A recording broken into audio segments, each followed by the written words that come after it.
Hi, and welcome to Podcasting 101 with Rachel. This podcast is for busy female entrepreneurs who run their own businesses and want to start a podcast, or who may already have a podcast. I want to share practical information and tips on how you can get your podcast started and managing it along the way. I'll also be interviewing other female podcast hosts to give you real insight into what it's like having your own podcast.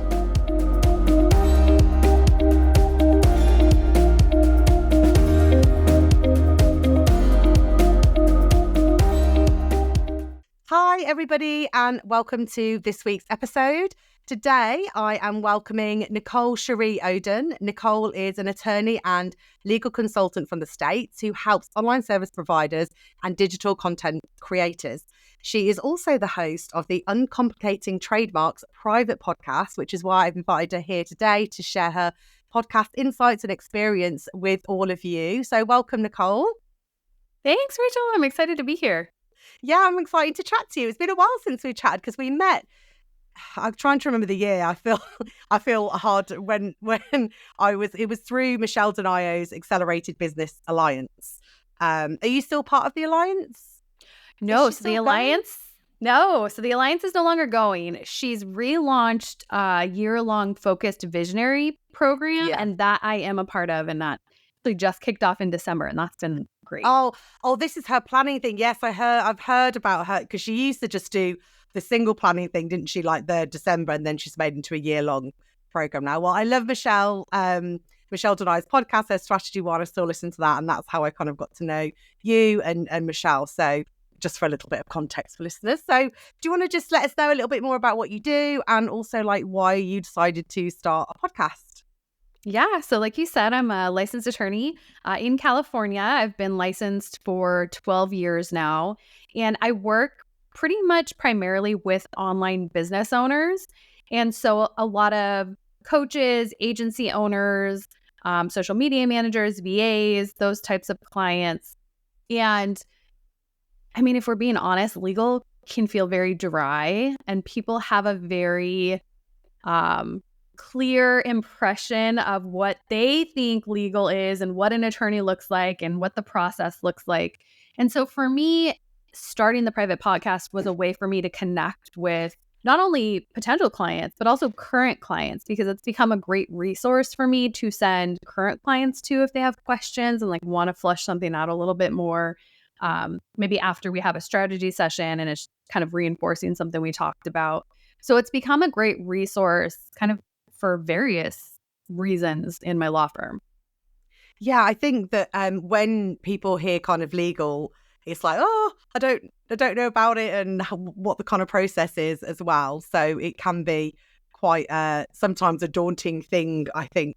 It's like up there with GDPR stuff, I think, sometimes. But I think that that's like a common misconception, isn't it, actually? When you look at it, you can make it much more palatable for people to be able to embrace that side of thing for their business, because it's an important thing to do for your business to make sure that everything is, set up correctly. Yeah, I think when you approach it too as an online business owner, a lot of people will shut down because they just think, oh my gosh, all these different pieces and all these different components. And my main focus is trademarks and contracts. And the podcast focus is trademarks because it is a big buzzword in the online space. People kind of hear the word trademark and think it's something that they absolutely have to do. And I'm a huge proponent of registering your trademarks, but actually providing actionable advice and, how-tos and guides in terms of getting your business set up the best way that you can and making sure that you're using a mark that's actually protectable and you're not going to be on the receiving end of a cease and desist, and being able to break it down kind of by topic in a way that flows versus just dumping a ton of information on people, I think has been the most beneficial thing. Yeah. I know somebody that went through was going through the trademark process, and I think somebody else was using the same trademark as her, and she had to change, but I know she was saying like the whole process was lost because she had to then start again. And so it's, especially, I think she was doing it for coaching, and she had a practice, so she wanted to do that. So I feel like that would be quite important, that you want to have that trademark sealed down so that it's there for your business. I noticed one of your episodes recently was talking about that, a trademark and your brand as well, which I found quite interesting. Yeah, because they really are two distinct pieces. And I think a lot of people lump together a brand and a trademark. And while they're related, they are different. You know, your brand really is the way that you make your clients and your customers feel about your products or your services. And when people see your trademarks, they think of your brand. And just to kind of go back to the beginning, a trademark really is a source indicator. It's, you know, a phrase, a tagline, a name, a logo, something that really ties to your brand in the marketplace so that people see it and think, oh, that belongs to Nicole, or oh, that belongs to Rachel. Mm-hmm. That's who's providing those goods or services. And people kind of start there and like, oh, I'm going to jump out there and start operating under, you know, this name or this logo without really kind of doing the legwork for all of the research and all of the kind of issue spotting before you spend the money trying to register. And that was kind of where the idea for the private podcast came in, because I was having a lot of consultations with online business owners that were kind of jumping ahead without having done kind of that due diligence and looking before they left, and having to have that hard conversation with them about, okay, well, there's either already a registered mark or there's, you know, a company that's been using it for, you know, 10 plus years. So, you know, we're treading on, you know, thin ice here. And so it's kind of a way to provide that education and that free resource, which is a big cornerstone of my law firm, is I really want to make legal approachable and accessible for everyone, no matter whether you're a huge billion-dollar corporation or you're a scrappy online business owner that, you know, is making 10K a month. I want to make sure that you're getting protections in place and you have the knowledge, because you do have to have some legal knowledge as an entrepreneur. It's just not something you can get away from. Mm-hmm. Exactly. So that was where the idea, like you said, talking to some of your clients, that was where you came up with the idea for the podcast. So how did you kind of start with the planning side of things? Did you have a frequency in mind, or all those kind of things that you have to do with a podcast? How did you kind of get started? Yeah, I mean, to be honest, I was a little scared about adding something else to my plate because I do have two businesses. So I have the law firm, but then I also have an online business that provides legal templates and resources for online business owners. So I have that day to day going on. And so it's kind of like, ooh, I've got this great idea, but how do I make it not feel overwhelming? Because I think that was kind of my first initial impression, was there was a lot of moving pieces to get a podcast up and out. And so kind of, you know, serendipitously, when I was thinking about this idea, about a month or two later, I'd heard about this platform called Hello Audio that gives you the opportunity to do public or private podcasts. And I had been kind of toying with the idea of a public podcast. And then when I heard this idea of a private podcast, I was like, oh, this is great, because then it can feel like it's a community that I'm fostering, that kind of you're in this exclusive conversation with me, and it's a way that I can kind of connect with my clients as well. And so I'd signed up because they were having a Black Friday special. And so I'd signed up just to try it. And I thought, okay, I'm just going to get scrappy and I'm going to, you know, try it. I'm going to launch one episode a month. That's all I started with, because it seemed like the easiest. Like, at least I could do that. I could sit down and record one episode and go from there. And the podcast is a year and 2 months old now, and I've moved to where it's an episode a week. But they're very short episodes, which is something I really wanted to. I mean, people aren't going to jump up and down to listen to a legal podcast for 45 minutes. I mean, let's just be honest. And so making sure that the episodes were kind of digestible and bite-sized and approachable was big for me. So, you know, I think my longest episode right now is 15 minutes, if that. So two things. I love that they're short and actual, like we were saying before we hit record. Though I think the type of subject that you're doing as well, it works really, really well to have those short, digestible pieces of information. You're breaking down that information that people are feeling overwhelmed about and making it like really easy and simple for them to follow those, you know, follow your advice. And I love that it's a private podcast, and I know that it's a free private podcast. So I was really, really interested in this. I've not heard of Hello Audio. Did you say that you that you do that through? So I use a podcast hosting platform called Captivate, and I had a course from a lady called Janet Murray, and she has, in her course, she has private podcasts she hosts through Captivate. So I'd seen that, but that's obviously a paid platform. So I'd not seen it like that. But I thought it was a really good idea, like you say, to foster that community and have people coming in. They really want to listen to about the trademarks, have that information from you. How have you found with people with sign-ups and people joining your community? Well, okay, so complete transparency here, which is a big thing for me. I had worked with a tech person to set up the landing page on my website who set things up incorrectly. And I had no idea. And so it was conflicting with my cookies opt-in, so that when people landed on the page, rather than seeing the ConvertKit opt-in form, it was blank unless they accepted all cookies. And that was that way for 6 months. And so the launch, I've had a great amount of signups, but was truncated, I think, because, I mean, let's be honest, a lot of people say don't accept for cookies these days because not everybody wants their actions across the internet tracked, or they use incognito platforms. So that was kind of like a bit wah-wah. So when I found that out, and I ended up hiring a new website management company to come in and clean it up. And so things are running now, and the signups have increased exponentially since those first 6 months. That's so frustrating as well in your first 6 months to have that problem. But like, you're right, it's something you wouldn't necessarily notice though, would you? Because you don't go to your sign up page and measure. Well, and on my, when I visit, I've got all cookies because I want it, Of course. And so it wasn't conflicting for me until I finally had somebody reach out, and I was like, hey, like, I went to your sign up page, but there's nothing there. It's blank. And I was like, what? So oh, well, thankfully that person reaching out to you to do that. So yeah, that's really great that you've had signups and have people coming in that way. I just really like that method of making, people, really being there as well. Because I feel like podcast discoverability as well can be quite difficult on the whole, I think, searching through different platforms. So that when someone signs up, they really want to be there and they really want to listen to what you've got to say and the information that you're sharing. So I think that's a really, really nice strategy to use for your podcast. How have you felt with kind of like the production elements of the podcast, like the recording? And you said you've upped your kind of recordings now, episodes. So how have you found?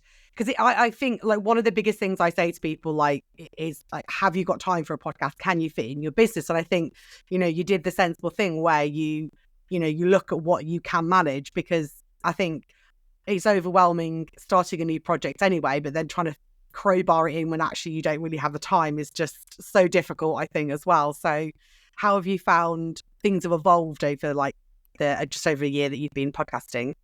Yeah. So I started with the once a month episode. And so once you join the private podcast, you get access to the feed, and you can binge all the episodes. And then you also get emailed weekly as they come out now. And I had transitioned to weekly because the once a month, even just picking one topic a month, because there's so many components to things, the episodes were going to be longer, and it just felt overwhelming. And I didn't want to overwhelm my listeners. I didn't want them to tune into a couple of episodes and think, okay, this is still too much for me. And so what I would do is pick a topic, and then I started breaking it down into the weekly episodes. And that's felt a little bit more digestible. So I live and die by my calendar. And so what I've done is I blocked out one morning a month where I sit down and I map out my 4 episodes, another morning where I record the 4 episodes. And since my episodes average around 5 minutes, it's, a couple of outtakes, but it's maybe an hour and a half that I'm recording in the scheme of things. And I send it off to my editor, who just adds on the intro and the outro and cleans up the audio and sends it back to me like the next week. And so it's become kind of this streamlined process for me where it's really not very time consuming. And then everything gets uploaded, and I can schedule everything, and I can schedule my emails, and I work with a copywriter. So she's able to go in, listen, pull out the emails, pull out show notes, and everything is just kind of streamlined at this point. And there was the first 6 months with finding out the opt-in issue and kind of toying with how frequently I wanted to email people, and what I wanted to include in the emails and the show notes was kind of a learning curve, but I feel like I've found my groove now, and it's kind of a well-oiled machine. So yeah, I think doing things, over a year now, like you say, you've managed to get your process and what you need to do. I was going to ask about the marketing. So you have somebody that supports you to be able to, get your promotional stuff out there. I think having an email list for your podcast is a really, really good thing. I have one for mine that I like to, every time a new episode comes out and, you're sharing it that way. How have you found kind of listener engagement or people engaging with you in the podcast? Because I know that I speak to a lot of other podcasts, and for myself, sometimes it's quite difficult to get, you feel sometimes you're speaking out into the void and you're not sure who's listening, even when you look at your stats kind of thing. So how do you feel with your engagement and with your audience? Yeah, it's been interesting to watch. So the email open rate is sitting at about 80% right now, which is really good. And then the click-through rate is at about like 50, which is still decent.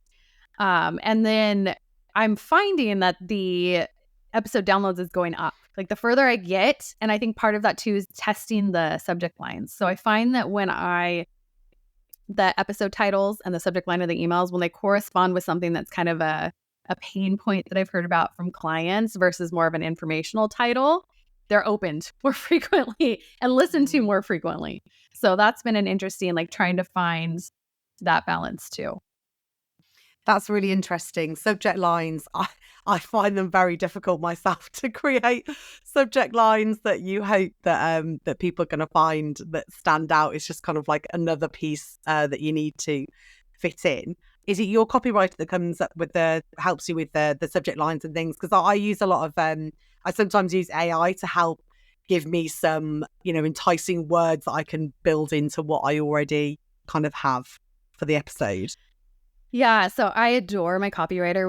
We've found this really good synergy. We've been working together for 2 years now, and she's like my left hand for all things copy in both my businesses, honestly. And so what I do is she gets the complete episodes, and then I'll kind of give her thoughts about this is kind of what I'm thinking, and then she will go check the subject line scoring and use her tools to kind of give me feedback. And sometimes we'll A and B test in terms of do we want to add an emoji? Do we want to add a more descriptive term? And we get kind of creative. And so that, I think, gamifying it almost and looking at it as not something I have to do, but something that I get to do. I get to share my wisdom and I get to connect with people. And I get to experiment, I think, has made it a lot more fun for me, because it's kind of oh, okay, let's see how this subject line does. And let's see how something as small as adding an emoji does.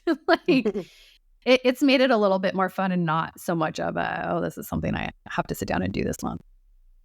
I think that's the danger with anything, that you don't want it to feel repetitive, or you kind of get either overwhelmed or bored with it, because then it doesn't feel like it's encouraging you to want to continue doing something when it's hard. I mean, I know that it's marketing in general. I know a lot of people struggle with it and struggle with coming up with themes and ideas and things like that. So how do you feel that your podcast works, kind of fits into your business, kind of with your marketing as well? Do you use it in your marketing, kind of for your social media and things like that as well? Yeah, so I try and say, sign up for the private podcast in at least 1 to 2 social media captions. Still giving value independently of if they sign up or not. But if they want to dive a little bit deeper and further than joining the podcast, it's kind of the next step. It's kind of also been great because with Hello Audio, there's shareable links.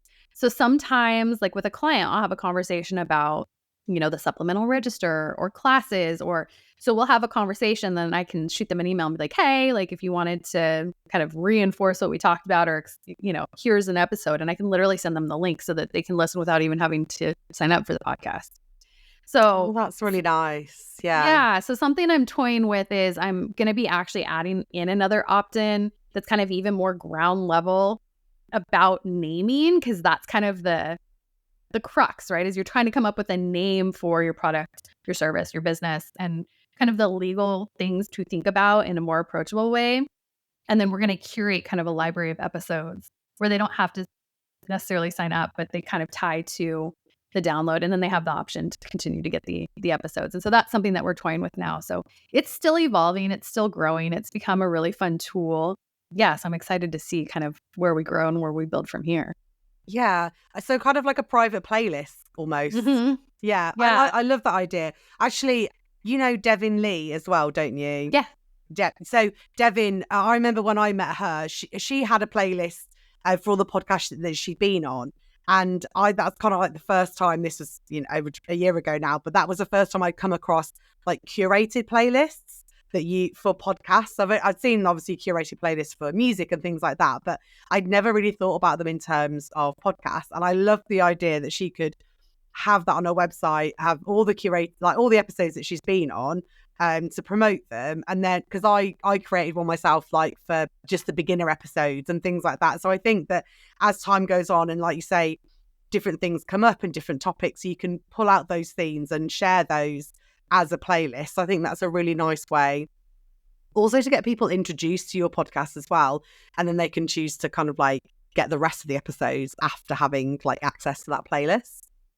Yeah, no, I like that idea. That's actually a really good idea. And one of the other things that I was toying with was actually adding, and I haven't done this yet, but adding a shareable link. One of the episodes is like what it looks like to work with my law firm. So I walk you through from when you first reach out to hopefully when you reach registration, and then beyond how you can continue to work with me. And so I've toyed with adding the link to the episode in my signature line in my email. And so that might be something that I do this year too. Yeah, that's a great idea. In my signature, I have the link to my podcast. I have the link to my freebie playbook, podcast playbook. And then I've started a podcast community with my friend Sarah. So I put that link in the bottom there.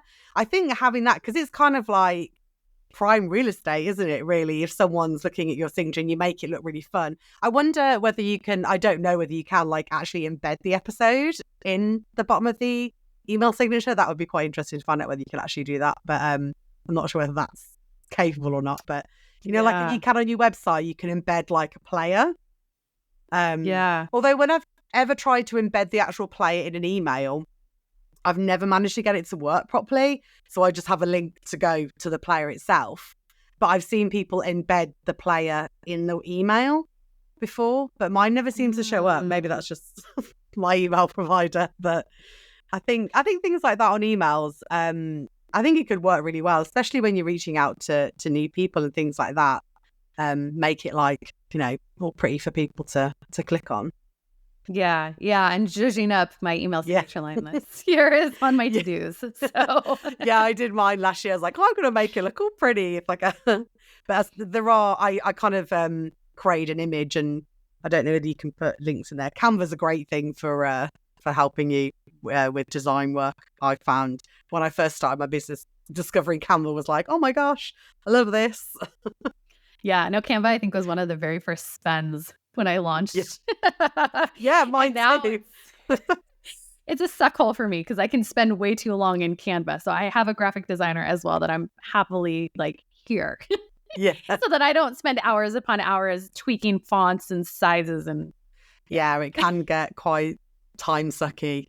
I quite like the fact that I just like that you can have the templates. I often change the bits, but for me, I find it difficult. I'm not a graphic designer, so to start with a blank page, I'm just like, I don't know what to do here. So, but having those templates and things you can pull from just makes it easier to be a bit more creative than I necessarily would be if I wasn't, just had to start with a blank page, in the times before Canvas. Yes. Templates make everything so much easier. Yes, absolutely. Absolutely. Well, thank you for sharing your experience with your podcast. I just really love how the way you're doing private podcasts. It's definitely something to think about, and I shall be telling other people about your strategy. Do you have any other kind of tips or advice you'd like to offer somebody who's just starting out with their podcast? I think it's really just to do it, like to make the commitment that you're going to try, and reach out to somebody like you if you don't have any idea of how to get started, to kind of get some insight in terms of these are the next steps, and I can work with you to help get things together. But yeah, I think that was kind of the biggest hurdle for me, was just feeling overwhelmed by all the tech options. And there's so many people that you can work with and platforms you can use that have really streamlined the process these days. So it's not as overwhelming as I think it first seems. Yeah, I think, your piece of advice, a lot of people give that advice is just to start. I think I did that myself. I just started and kind of dove in and then figure a lot of stuff out along the way. I think that it's really I think there's that perfectionism part of thing that does hold back with letting it with kind of what people will think and is it correct. And I get that myself, that you feel like you should know everything before you hit go. And I love that podcasts can evolve along the way. The more that your knowledge expands, you can evolve your podcast and change things up. I've done that with mine, and yours has evolved to the more confident you get and the more feedback you get from your listeners as well. So I think that's a really lovely thing, seeing, from the very beginning, and then you're seeing your podcast evolving over the years or over the episodes. Do you have any other podcast plans? Anything that you see in the future or anything like that? I've toyed with turning it public. And so kind of my commitment to myself this year was, let's go all in on it being private and really trying to grow that listenership and that community feeling. And then in December, when I start planning for 2025, like really revisiting, is the private serving the way that I felt it was going to serve, the way I wanted it to, or should I make it public, or should I maybe, keep pieces private and other things public? Because the other thing I toyed with was doing like a curated public feed of just a limited amount of episodes that leads back to the private podcast to kind of build that exposure. So there's a lot of strategies, but I'm trying to stay very focused on a couple of things this year. Yeah, it's so easy to get distracted by some other strategies as well. And I personally think podcasting is a long-term game, and it takes, well, for what I found anyway, it takes time to build your audience, and also having that community and engagement is probably much, much better than feeling like, you've got maybe quite a lot of downloads, but you're not connecting with anybody there.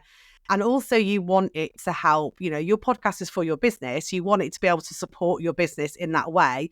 We are all here. This is our business. We want to earn some money. It's not like this big hidden thing. And like, this is what I would love my podcast to do. Like, if somebody's listening and they want to do that themselves, great. I would love this podcast to help. But it also, people need support and needs help and reaching out. That is also great. And, I think that's how podcasts fit in with your business in that way. It's an extra tool that you're giving back and helping build in that community, but also it's helping build your business at the same time. Yeah, exactly. I agree 100%. So I think it's really just experimentation this year. I think it's just another year of experimentation and enjoying the process. I love how positive you are about it. I love how like experimental that your ideas are. Like, when I first started, I was kind of like, I feel like you go down the one route and like then something opens up, and I don't know, but you seem like very very positive and inquisitive. That's the word I'm thinking of. Inquisitive about podcasting. So I wish you the best of luck with your podcast. And would you like to just tell him on where you hang out, where they can find you? I mean, I'll pop all the links in the show notes, but I'd love to just let us know where people can get in touch with you. Yeah, so you can find me on LinkedIn, Nicole Cheri Oden, and I'm on Instagram and Facebook, Nicole Cheri Oden Law. My legal templates and resources are at Legal Templates and More on Instagram and Pinterest and Facebook and all the places. So really, if you just type in my name, I'm normally the first person that pops up. Oh, brilliant. But yeah, I will leave a link to your podcast and all your socials and everything there, so people can get in touch with you easily if they want to follow up with you. Thanks so much, Nicole, for coming on, and hopefully we'll speak again soon. Yeah, thanks for having me. This was a fun conversation. Thanks for listening to the show. If you'd like to connect with me or get in touch, then head on over to my website. If you liked the episode, then I'd love it if you could leave me a review in your chosen podcast app. Your feedback is much appreciated. See you next time.